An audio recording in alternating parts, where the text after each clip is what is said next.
మిథున రాశి వారి పేరు మీద గవ్వల శాస్త్రం చూద్దామండి. గవ్వల శాస్త్రాన్ని చింతామణి శాస్త్రం అంటారు, లకుట ప్రశ్న శాస్త్రం అంటారు. 9 గవ్వలు 3 సార్లు వేసి వాటిని లెక్కబెట్టి శుభయోగం అశుభయోగం ఎలా ఉందో భూత భవిష్యత్తు వర్ధమానం చూద్దామండి మిథున రాశి వారి పేరు మీద గవ్వల శాస్త్ర ప్రకారం.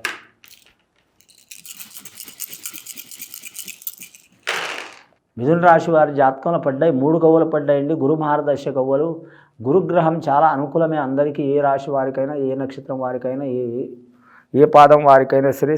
27 నక్షత్రాలు, అలాగే విచిత్ర లగ్నంతో బట్టి 28 నక్షత్రాలు, 12 రాసులు, 108 పాదాలు వారికి ఏదైనా సరే గురు మహారదశ మంచిదే కానీ మాత్రం నీచ స్థానంలో ఉంటే చాలా మంచిదే కాదండి. అగౌరవం పాలయ్యే అవకాశం ఉంటుంది, అవమానాలు పాలయ్యే అవకాశం ఉంటుంది, నమ్మిన వారు మోసం చేసే అవకాశం ఉంటుంది, అలాగే మోసం పాలయ్యే అవకాశం ఉంటుంది, అలాగే బోగస్ పనుల్లో వారు తేరే అవకాశం ఉంటుంది.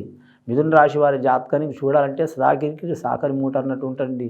వారి జాతకంలో చూడాలంటే మాత్రం ముఖ్యంగా ఒకటి చేస్తే ఒకటి అయ్యే అవకాశం ఉన్నది. వారి జాతక బలంలో కుటుంబ స్థానంలో మాత్రం ఇబ్బందులు ఉంటాయండి.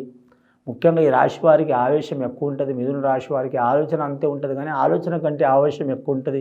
ఈ ఆవేశంలో వారి కుటుంబ సభ్యుల నుంచి నష్టం పొందడం కానీ, నష్టం కలగటం కానీ, నష్టం చేయటం కానీ ఇలాంటి సంఘటనలు జరిగే అవకాశాలు ఉన్నాయి.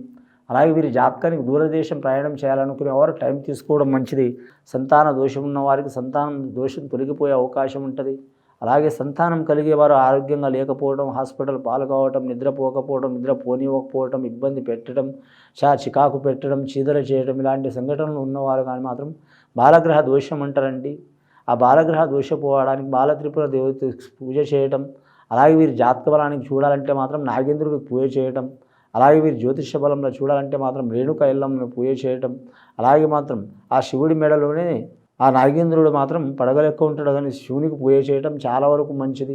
ఈ రాశి వారి జాతకంలో మొత్తం 10 గవ్వలు పడ్డాయండి. 10వ సంఖ్య అంటే 1వ లక్కీ నెంబర్. వీరి జాతకానికి సౌర్యమానం వస్తుంది, సూర్యమహారదశ వస్తుంది. రాజకీయ రంగం వారికి కలిసి వచ్చే అవకాశాలు ఉంటాయి, కానీ మాత్రం అడగడుగున ఆటంకాలు ఉంటాయి. ఎందుకంటే 0 వచ్చింది. ఎంత చేసిన నంబర్ 1 స్థానమే కానీ లాస్ట్కి 10వ స్థానంలో పడేస్తారండి. రెండోది శూన్యం ఉంటుంది, అంటే ఫలితం తక్కువ ఉంటుంది.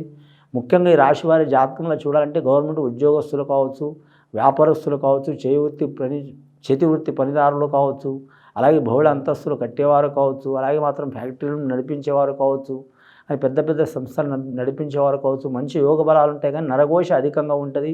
ఈ నరఘోష తొలగించుకోవడానికి వారు కులదేవతని ఆరాధన చేయటం, సద్బ్రాహ్మణులతో మాత్రం శాంతి చేపించుకోవడం చాలా వరకు మంచిది. విని చూసి ఆచరించే వారికి మిథున రాశి వారికి సర్వ శుభాలు కలుగుతాయండి. శుభం భూయాత్.